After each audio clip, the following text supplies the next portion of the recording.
The pronoun ci with the meaning of place, combined with direct object pronouns, changes position in the sentence. When ci is combined with me, ti, or vi, the direct object pronoun comes first, followed by ci, and there is no change in spelling. When ci is combined with lo, la, li, le, or ne, ci comes first, and the I changes to E. Ce l'ho, ce l'ha, ce li, ce le, and ce ne. Note that it's not possible to combine ci with the direct object pronoun ci. Instead, we're going to use an adverb, la. Let's look at some examples. I take you to work. Porto te al lavoro. Ti ci porto. I put the keys on the table. Metto le chiavi sul tavolo. Ce le metto. Here is an example with modal verbs. Non posso portare te al lavoro.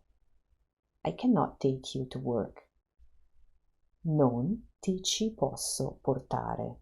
Or non posso portartici.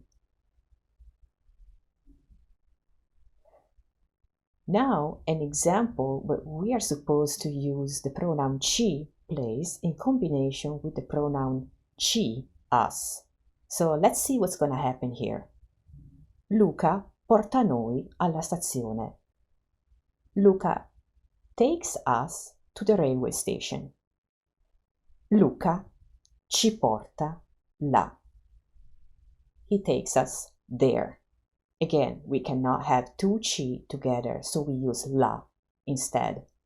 Let's look at how ci behaves with compound tenses. I took you to work. Ti ho portato al lavoro. Ti ci ho portato. I put the keys on the table.